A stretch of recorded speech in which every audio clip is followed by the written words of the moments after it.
Okay, let's talk Gunung Padang. My name is Eric Graziano, and welcome to my channel, Ancient Epoch. Well, hi, Eric. My name's Dan, aka Super Sexy D, aka that guy you talk to on Twitter. Welcome to my channel. How do you like them apples? It's getting all Inception up in here. Not even know that was a good Will Hunting quote.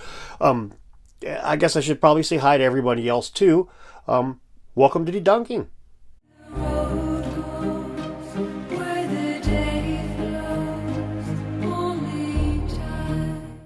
Now, if you've watched me before, say you've gone to my channel and pressed the most popular video button, you may well have seen my video on Gunung Padang.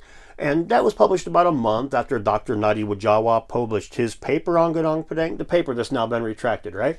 And before I made my video, I spent a lot of time asking archaeologists, geoarchaeologists, and geologists to help me dissect and discern the ups and downs of this evidence that was provided in the paper.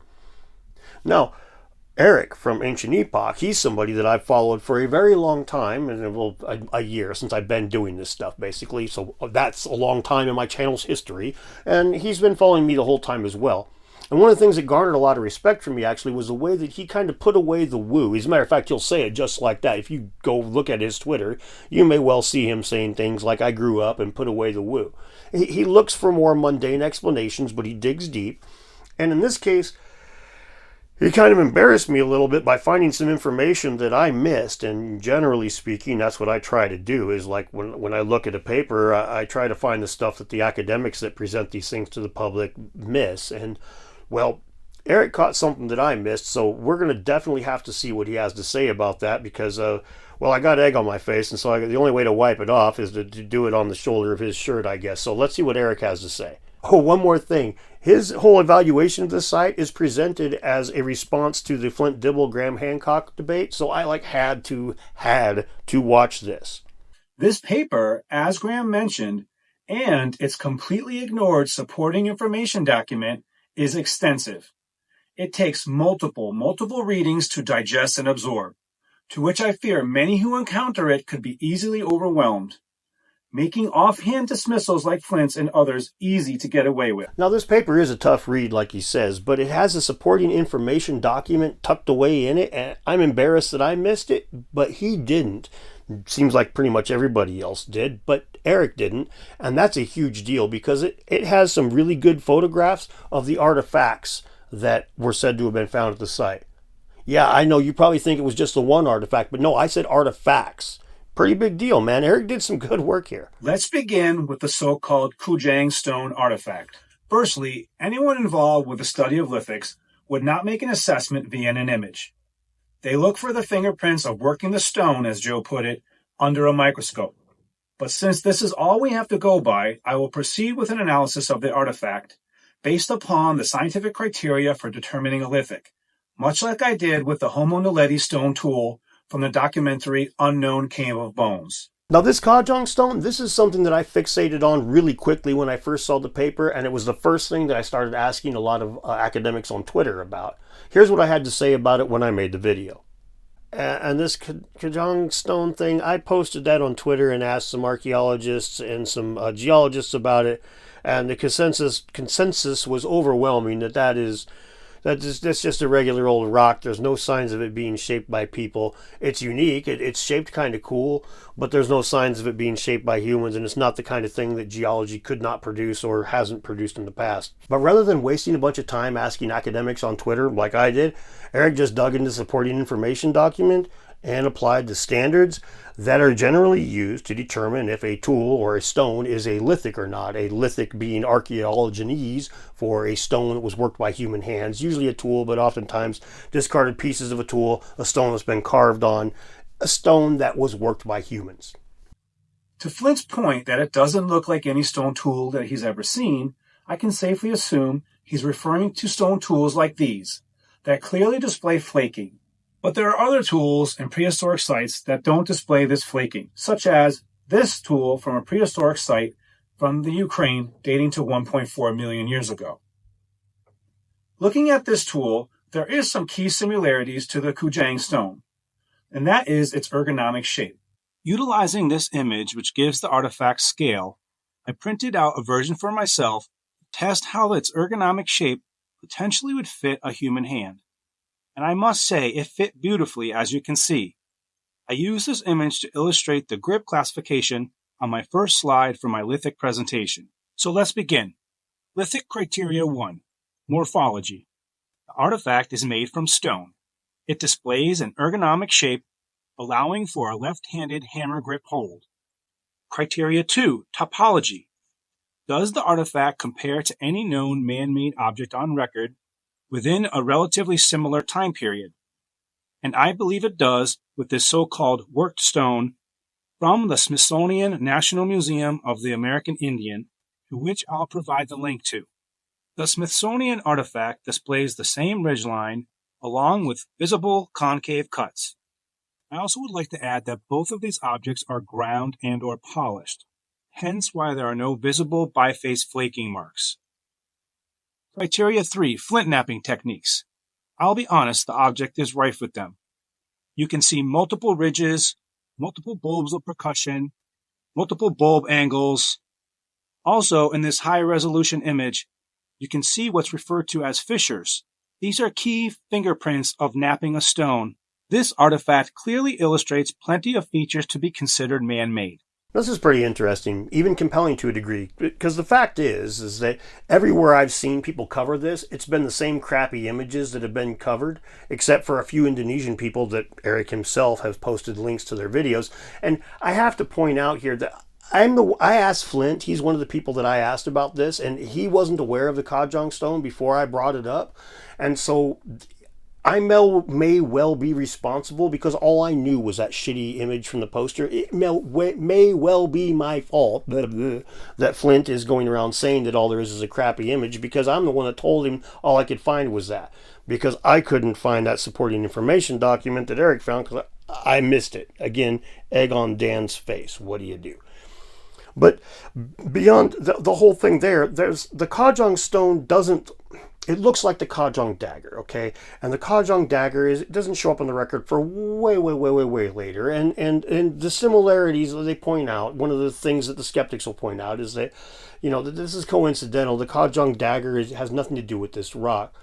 But I'll let Eric say what he has to think about that.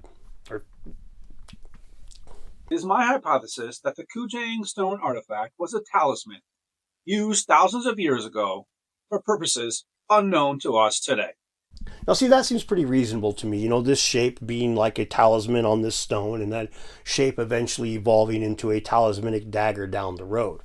But I said artifacts earlier, and I'm only talking about the Kujang Stone that everybody who's looked into this knows is the one artifact that they seem to have found, right? No.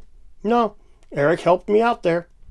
And as I've shown during the course of this video, artifacts were presented in the article, including but not exclusively the Kujang Stone artifact. But to counter Flint's claim, seeing as he disputes the Kujang Stone and presumably never reviewed the supporting document or conveniently isn't mentioning it, I'm going to talk about these two artifacts shown here, found in the Echo 2 Trench, located on Terrace 5. Because much like the Kujang Stone artifact, I found a nearly identical man-made artifact in the historical record. The artifact, referred to as a large grooved stone, found in Greene County, New York in 1952, dates to as far back as 5,000 years before present, and its documented source is the Smithsonian National Museum of the American Indian. Now this is really interesting to me. I believe I might have seen those stones when I looked at the original paper, but because of the low resolution images, they just kind of look like communion wafers or round rocks. I didn't know what to make of them. But thanks to Eric digging up that information that I should have found, or that Flint should have found, and 101 other people who looked at this paper should have found, but thanks to Eric digging it up and holding it up and saying, hey guys, look at this, we have pretty good information, pretty good evidence that maybe these are artifacts. Now, I'm not as convinced on these as the Kujang Stone seems more compelling to me than these do. However, these are still, it's the kind of thing, an anchor or like a stone to grab onto something, or if you want to throw a vine a long way, you tie it around a rock, and there's a nice little groove right there that was potentially carved to do just that. So anyway, it's interesting to me. It's compelling. It's not as compelling as the Kujang Stone, and it brings me to basically the same point that I made in my first video. We need better and more work done here. We need unbiased archaeologists to go evaluate these artifacts and to not do it just through crappy low-res images and because some dumbass asks them to. They should probably actually evaluate them a little bit better. We should probably send somebody out to do it. We should probably have some of those screen sifters out there. And I complained about this stuff before. Here, I'll go ahead and show you my clip. There's no, besides that Kujang Stone, there's no lithics. There's no stones. There's no beads. There's no arrowheads. There's no burnt rocks. There's no burnt bones. There's no carcasses. There's no corpses. There's nothing. And the reason is, we know the site had human occupation, so why? Why is that? Because this wasn't an archaeological expedition, despite the fact that it's being couched as an archaeological expedition. It's a fucking geological thing, man. The one archaeology that went along with the Ali Akbar dude that was on the Netflix special as well is either new to this or just sucks, because I'm a layman and I can see that archaeologists do this thing, right? You see these pictures here of what they do? They sift dirt with screens, and the dirt comes out, and on top of the screen you'll find arrowheads and shit like that, right? None of that happened at this site. And you know why none of that happened? It was because when they went all balls in going, we're going to dig this thing up, they tore big gash in the side of it with a bunch of people out there with shovels that were not like setting up any kind of, like, well, who cares about stratification, how deep this is? Just dig a hole, throw the dirt in a pile, get down as deep as we can and like look at some rocks. And yes, I still included pictures of the archaeologists that I don't get along with anymore. You know, just because I find them bad faith actors in the debate sphere, that doesn't mean that I think that they're not good at shaking a screen and pulling an arrowhead out of the dirt. I think they're perfectly good at the things they were trained to do. They should just stay in the fucking lane. But anyway, I was pretty scathing when I was talking about like the archaeology that should have been done at the site and it wasn't, and in that clip that I just showed a minute ago. But there is a reason for that, really. This whole gap that is left in the knowledge has given us basically two serious problems. Number one, the lack of minor things, the lack of ash and bone and lithics and all that stuff. We just have a couple of stone things that may or may not be tools. That causes a serious problem because it allows skeptics to just dismiss all of this. Well, there's nothing we should find there. Well, we didn't shake any screens there, so we wouldn't find it, but we didn't find it so they can dismiss it. And that's a problem in my opinion. But the other problem is that it leaves a gap in the knowledge that's big enough that, well, you could literally drive a lost civilization through the damn thing now, couldn't you? I mean, there is so much information that's missing in there that you could, we've got a little bit and then these big holes. So I think that we need to get some people out there to shake some screens. Now, basically, Eric offered up something kind of unique here. I mean, despite the fact that it's embarrassing to long-haired electricians on the YouTubes, he found something that a lot of people missed, and it is very, very pertinent data and potentially mind-changing data. Did it change Dan's mind? Well, yeah, I'm not all of a sudden on board with Gunung Padang being a 25,000-year-old pyramid, but I had dismissed that possibility before.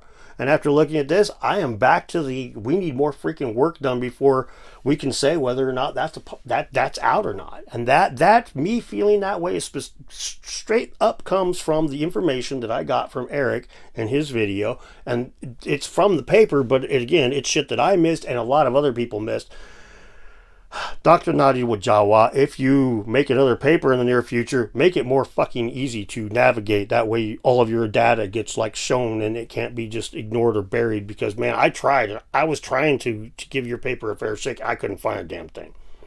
Now, Eric's video goes into a whole lot more than just the artifacts. He basically covers everything that was discussed about Gunung Padang in the debate. So it's definitely worth watching. It's like a 45-minute video, and I've covered just like 3 or 4 minutes of it. So there's plenty more. Links down below. Go check it out. Give the dude a sub and all that fancy crap, blah, blah, blah.